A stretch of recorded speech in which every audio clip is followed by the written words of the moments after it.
Silent Hill 2, the official novel, written by Sadamu Yamashita, generously translated into English by Emily, Lady Ducky, Fitch. Part 1. Doctor's Memo. But sometimes I have to ask myself this question. It's true that to us his imaginings are nothing but the inventions of a busy mind, but to him, there simply is no other reality. Furthermore, he is happy there. So why, I ask myself, why in the name of healing him must we drag him painfully into our world of our own reality? Prologue. Girl. It kinda looks like milk. Laura's face stretched into a smile. She began to laugh, her teeth peeking from behind her small lips. The town was shrouded in a thick fog that blurred everything into white, as if she were in some sort of magical land.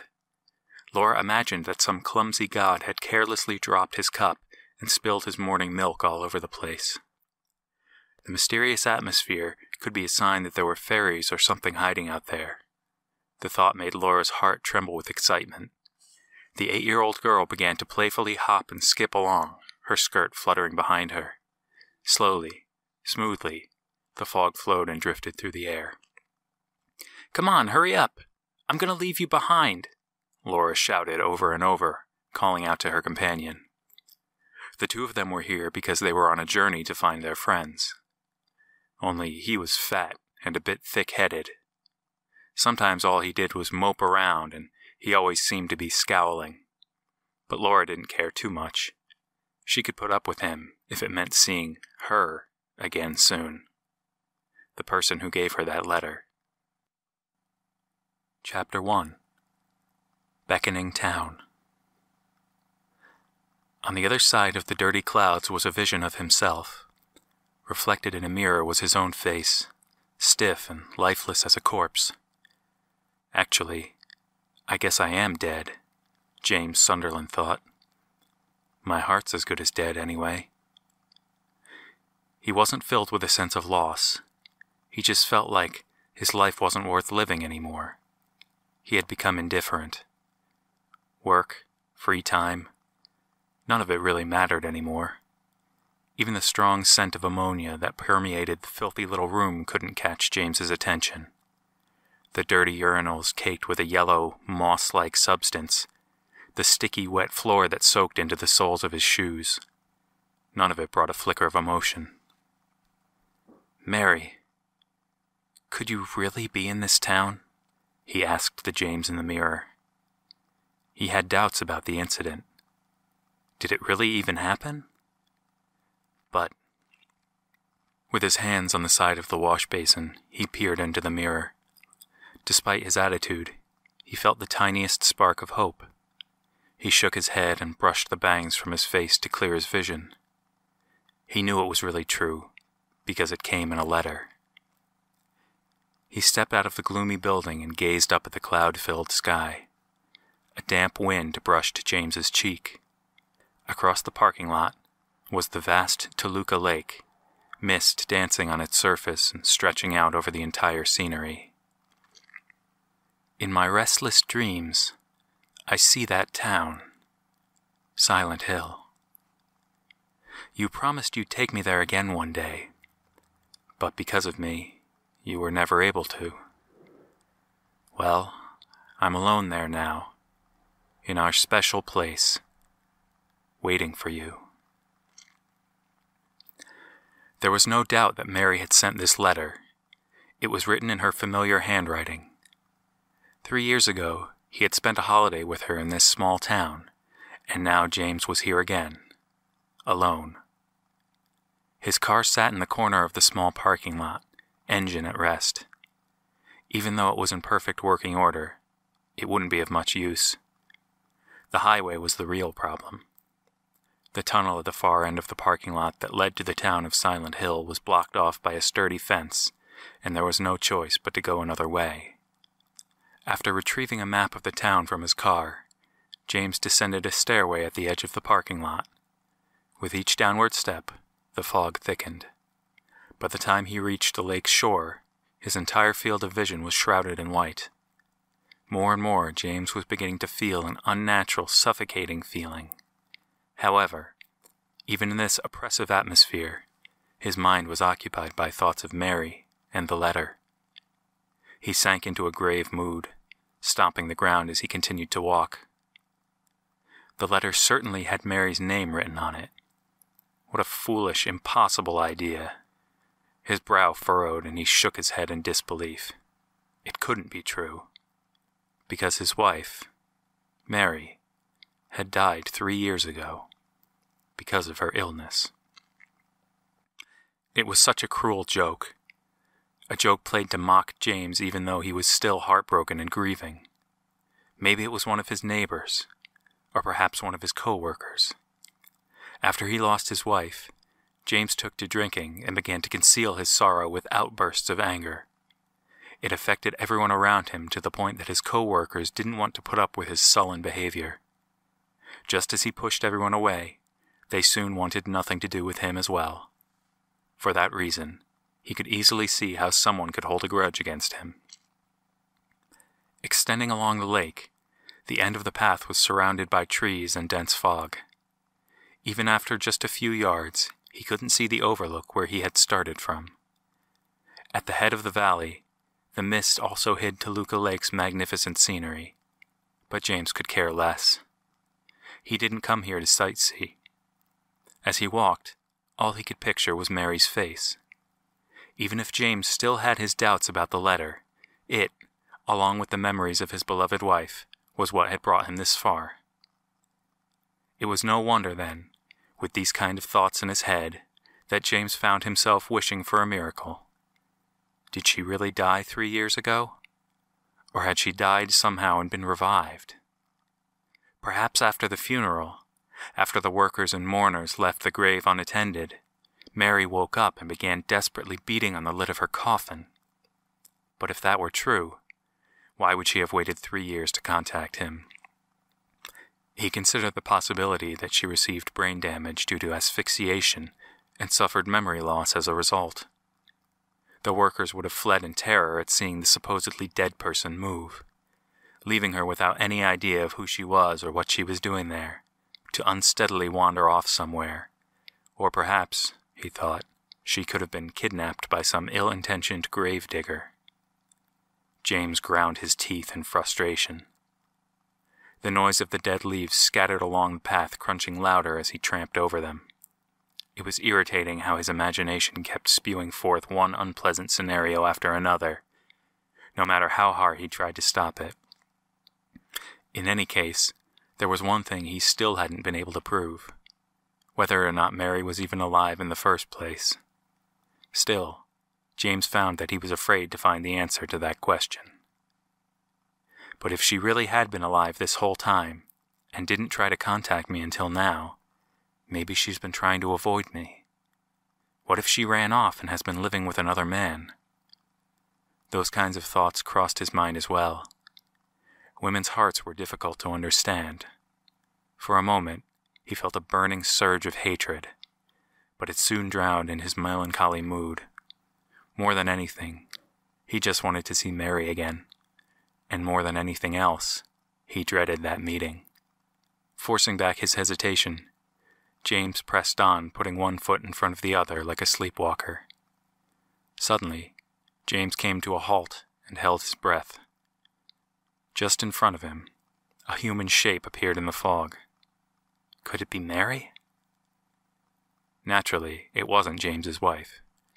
Looking closer, he found a dark-haired woman standing still and staring pensively at a gravestone. Without even noticing it, James had wandered into a cemetery. Sensing James's presence, the woman let out a gasp of surprise and spun around to face him. He greeted her. "Sorry, I didn't mean to startle you. I'm looking for a town called Silent Hill. Would you mind telling me if I'm going the right way?" Town? You're going to the town?" The woman tilted her head doubtfully, the surprise on her face even greater than when she first noticed James. Though she still had youthful features, dark, heavy circles hung like shadows under her eyes. Yeah, James replied. The woman hesitated for a moment, then answered. Yeah, that's the right way. I know it's a bit hard to see, because of the fog, but there's only one road, so you can't really get lost. Thanks. But... What is it? It would be best if you didn't go any farther. Huh? Because that town is a strange place. I can't really explain it well, but it's dangerous there. Just because of all the fog? Well, it's not just that. It just is. What was she thinking of that made her words seem so heavy? It didn't look like she was going to say anything else, so it seemed pointless to try and get the answer from her. Got it. I'll be careful. Hey, I'm not making this up, the woman yelled as James was about to walk away. I came to this town because I need to find my mama. I haven't seen her in a long time, and this town... Her voice was hysterical. James wasn't sure what made the woman, who barely spoke above a whisper, scream like this. Clearly she had some issues to work out. Then again, the same could be said of James, too. Best not to worry about that for the moment. Not to say that James didn't believe what the woman told him, but if he wanted to see Mary, he would just have to keep going, despite the danger. Leaving the troubled woman behind, James passed through the graveyard and found his way back to the path that stretched and wove through the forest by the lake. Again, his thoughts turned to Mary. Her letter had said, "I'm waiting for you in our special place." But what did she mean by that? He searched through all his precious buried memories from 3 years ago. The two places that stood out the most were the park and the hotel. He remembered how the two of them had spent a great deal of money to book a deluxe suite, and how they ordered extravagant meals from room service. One day, while they were strolling around town, they happened to find the park by the lake. The couple had sat on the bench together, watching the boats sail back and forth over the shimmering waters. They ended up staying there all day, just enjoying the scenery and each other's company. The question remained, was Mary waiting for him at the park or the hotel? Before long, the sound of the dead leaves crunching underfoot had stopped, and the dirt forest path gave way to an old asphalt road. The road led to a tunnel that ran under the highway that would have made his journey a lot faster and easier if only it hadn't been closed. James continued along, intently as the street curved and followed along a river, finally reaching the town's main street. James pulled out and examined his map. It looked like he was traveling along Sanders Street, which was located at the town's eastern border. If he continued west from here, he should be able to reach the center of town. James's footsteps echoed ominously as he proceeded down the empty street. In fact, his footsteps were the only sound he heard. None of the normal noise of a bustling town seemed to be present. Granted, it was a pretty small town, but this kind of unbroken silence just felt unnatural. And with the place covered with this much fog, you'd have a hard time seeing anything if you tried driving through it. It made sense that the schools and businesses would have closed and everyone would be holed up in their homes, waiting for the weather to improve. That being the case, his chances of taking a cab were looking slim. James sighed. On the bright side, even if he had to walk, the park was only about a half an hour away. Nevertheless, he still worried about Mary, and hoped that wherever she was, she'd still be there so this whole journey wouldn't be in vain. When James approached the intersection at Lindsay Street, he caught sight of something disturbing. A large blood stain ran across the surface of the road, as if painted there by a giant brush. James recoiled in shock. Seeing something so closely related to death opened emotional wounds. He stood dumbfounded for a moment, eyes locked on the red stain. From the looks of it, it was still fresh. Clearly, a terrible crime had been committed under the cover of the fog, but no matter where he looked, he saw no trace of a victim. It didn't look like anyone was taken to the hospital.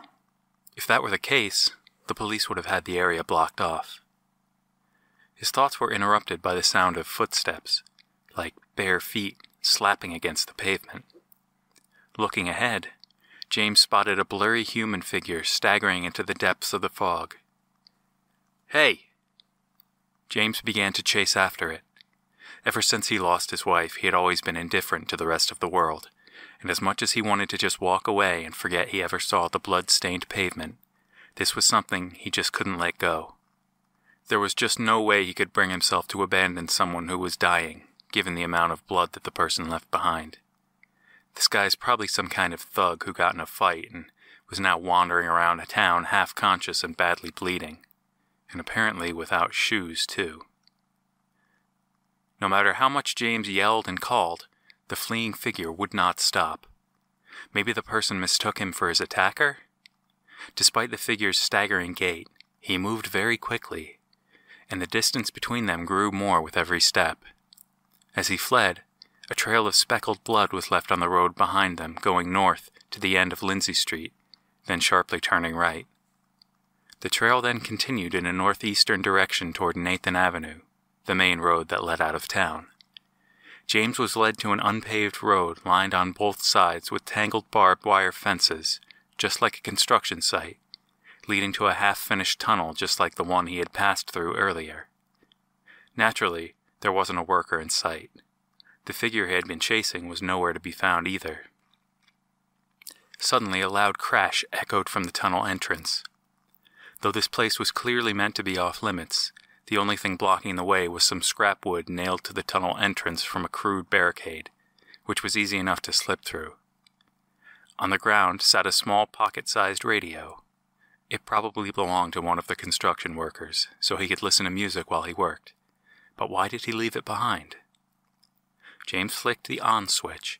Instantly, the radio let out a deafening blast of white noise, which not only hurt his ears, but seemed to hit a strange nerve as well. At that moment, an unreasonable but compulsive idea echoed through his mind. I haven't touched the volume, but the static is getting louder. The sound of feet walking over rubble and debris steadily moved closer. Out of the depths of the tunnel emerged a staggering figure. James started to worry as it became clear that this thing certainly wasn't the thing that led him here. But whatever the thing was, it sure as hell wasn't human. The creature's arms seemed to be fused to its body with mottled, rotting flesh, and it completely lacked eyes, a nose, a mouth, and anything that could possibly identify it as a person. It stumbled forward drunkenly, while its upper body twitched and writhed in a strange dance. It didn't seem to be injured, so how the heck did it leave a fresh trail of blood? Clearly this wriggling monster wasn't the victim, but the assailant. His whole body shaking, James began to slowly retreat. Terrified as he was more concerned about letting the thing get anywhere near him. He wanted to escape.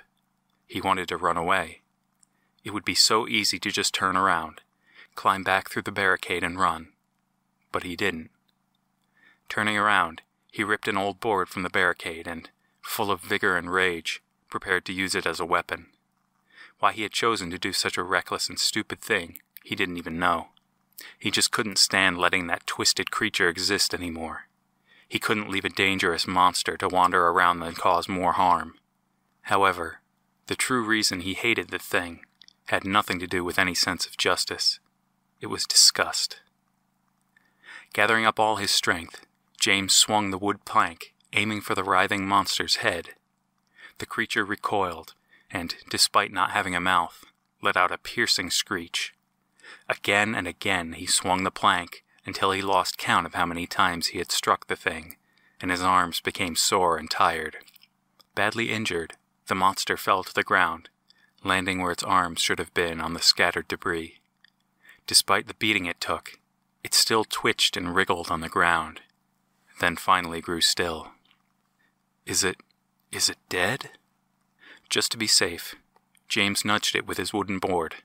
No sign of movement. Now that it was lying on the ground in a pool of blood like this, it looked more like a slimy slug than a human being. Its featureless face was smashed up pretty badly, and it was leaking spinal fluid everywhere. There was no doubting it. The horrible creature was finally dead. What the hell was that thing? No matter how he looked at it, no matter how he tried to rationalize the existence of that monster, nothing made sense. Could it be some kind of crazy, screwed-up test subject escaped from a lab? He toyed with similar possibilities in his head. He tried as hard as he could to believe them. James shook off the useless guesses and tossed aside the blood-soaked plank. He was about to slip through the barricade and leave the tunnel when the radio again caught his attention. He regarded it with suspicion. When the creature had come into sight, the radio was blaring white noise, but now that the thing was dead, it had fallen silent. Suddenly, it began to flicker to life again. James looked around, worried that it was somehow announcing the presence of another monster, but it sounded different. If he listened carefully, he could just barely make out a woman's voice. James gasped. Mary. That was Mary's voice. Turning around, he grabbed the radio and listened more closely. Mary's voice called to him between bursts of static. James, where are you? I'm waiting. I'm waiting for you. Please come to me. You hate me? Is that why you won't come? James, please hurry. Are you lost? I'm near. I'm waiting nearby, James. Please, I will see you. James, did you hear me? James, please. James. James held the radio's speaker to his ear, eager to hear more. But his wife's voice faded away, and all he could hear was crackling static. He hit it and turned all the switches, but no matter what he did, the voice said nothing more. Giving up, he put the radio in his jacket pocket, leaving it switched on just in case. Perhaps Mary had made it to the town's radio tower and was trying to get a message to him. Maybe the real purpose of her letter was to get him close enough to town to pick up the signal. But if that were true, then why didn't he get this on his car radio on the way over here? And how come this stupid broken radio was the only thing picking up the signal? James retraced his steps until he had made it back to town. Then he made his way toward the Woodside apartment buildings. When Mary had spoken to him through the radio, he thought he could just barely make out the name of the building. However, there was a slight problem. He had no idea where the apartment building was. He had checked his map of Silent Hill, but it wasn't marked anywhere. With any luck, he would run into one of the town's residents soon so he could ask for directions. James began walking north up Lindsay Street, then west at Nathan Avenue. Just to the north of Nathan Avenue was one of their special places, Rosewater Park. Since he wasn't having any luck tracking down the apartment building, he would make his way toward the park for now.